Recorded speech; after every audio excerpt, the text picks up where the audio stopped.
सभागार में उपस्थित संत शक्ति और सभी भद्रजनों की सारस्वत उपस्थिति को प्रणाम करते हुए आज का ये दिन विशेष है। मकर संक्रांति का दिन वैसे भी विशेष होता है, परंतु पांचजन्य की जो स्थापना हुई वो विशेष घड़ी में, विशेष काल में, विशेष परिस्थिति में और विशेष कारणों से ही हुई। जब मुड़कर देखते हैं तो 77 वर्ष की यात्रा में वो विशेष कारण हमें नजर आते हैं। स्वतंत्रता से पहले भी बहुत से पत्र पत्रिकाएं निकलते थे और भारत विलक्षण देश है इस मामले में कि विश्व में किसी भी देश में इतने महापुरुष हुए मगर पत्रकारों में से इतने सारे राजनेता, राष्ट्र नेता अगर कहीं की राष्ट्र की मुख्य धारा में दिखाई देते हैं तो भारत में दिखाई देते हैं। और वो इस कारण से दिखाई देते हैं कि भारत में स्वतंत्रता की अलख जगाने का माध्यम एक पत्रकारिता थी। स्वतंत्रता के बाद ये जो परिप्रेक्ष्य था, इसमें एक बड़ा प्रश्न पैदा हुआ कि स्वतंत्रता तो मिल गई, अब पत्रकारिता क्या करेगी। और जब ये प्रश्न बहुत बड़ा हुआ तो उसके उत्तर के तौर पर पांचजन्य ऑर्गेनाइजर, इनकी स्थापना होती है। सरकार बन गई, अपनी सरकार बन गई, मगर सरोकार किसी भी सरकार से बड़े होते हैं समाज के। ये बताने के लिए, इस सत्य की गूंज चारों दिशाओं में हो, इसके लिए पांचजन्य की स्थापना हुई।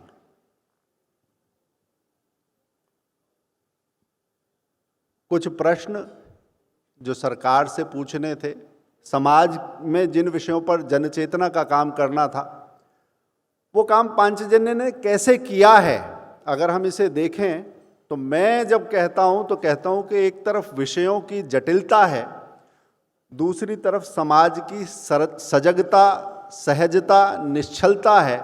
उसमें सजगता का क्वांटम, उसका भाव बढ़ाने के लिए उस जटिलता और सहजता, विषय जटिल हैं, समाज सहज है, उसके बीच में पत्रकारिता का जो धर्म है, विषयों का जो मर्म है, उसको समझते हुए लोगों तक ले जाने का काम पांचजन्य ने किया। ठीक स्थापना के वर्ष की बात करूं तो तिब्बत का एक बड़ा प्रश्न उस समय पर आया था और पांचजन्य ने लिखा कि जब से ये माओवादी साम्राज्यवाद चीन में आया है, उसके बाद से भारत की उत्तरी सीमा अशांत हो गई है। ये प्रश्न किसी ने उस समय नहीं लिखा, पांचजन्य ने लिखा। तिब्बत के लिए वैश्विक स्थिति से सोचने की एक बड़ी दृष्टि की आवश्यकता है। पूरी दुनिया में बहुत सारे देशों को पानी यहाँ से मिलता है, इसलिए तिब्बत को बचाओ। नेहरू जी नहीं समझ रहे थे, मगर नेहरू जी को उनसे आग्रह करते हुए ये पांचजन्य ने लिखा। हिमालय की सुरक्षा ये केवल भारत का विषय नहीं है। जियोपॉलिटिक्स के हिसाब से कुछ लोग देखते हैं, कुछ लोग पर्यावरण के हिसाब से देखते हैं, मगर सबके लिए हिमालय की रक्षा जरूरी है। हिमालय रक्षा अंक लेकर आया पांचजन्य। पांचजन्य ने जो काम किए उसमें हर घड़ी, हर पल आप देखेंगे, हर समय जो समाज के सामने प्रश्न थे, वो प्रश्नों को लेकर अग्रणी तौर पर पांचजन्य चला। धारा 370 पर समाज का प्रबोधन हो।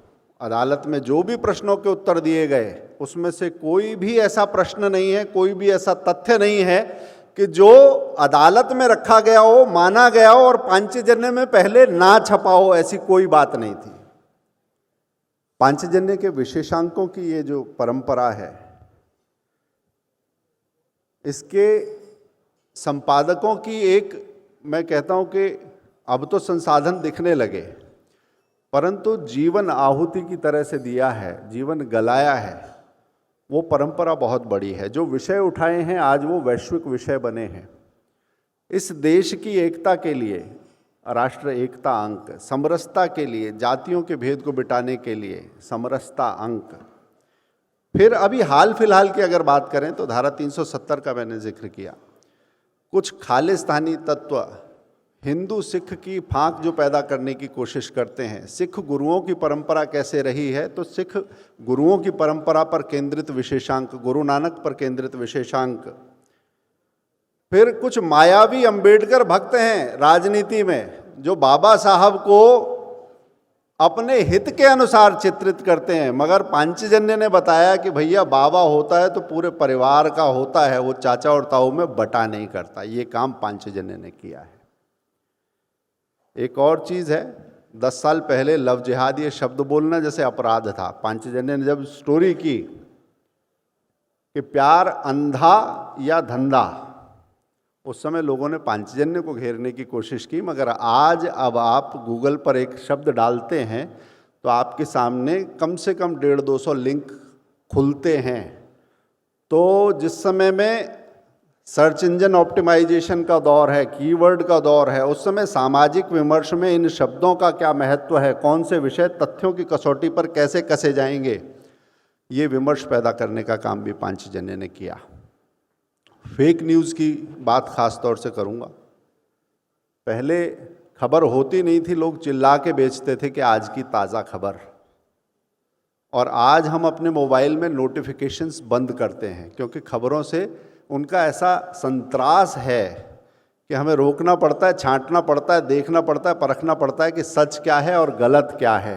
ऐसे में कुछ फेक न्यूज़ चलनी शुरू हुई, उसके बाद कुछ फेक न्यूज़ के फैक्ट चेकर्स आ गए, मगर वो फैक्ट चेकर भी गड़बड़ी करते हुए पकड़े गए।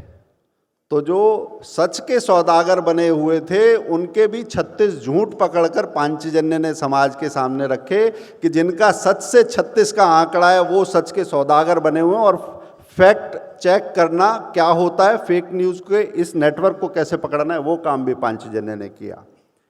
बहुत सारी चीज़ें हैं, बहुत सारी बातें हैं। आज का कार्यक्रम थोड़ा देर से शुरू हुआ है, उसमें एक ऋतु मौसम, उसका भी एक कारण है जिसके कारण ऐसा हुआ है।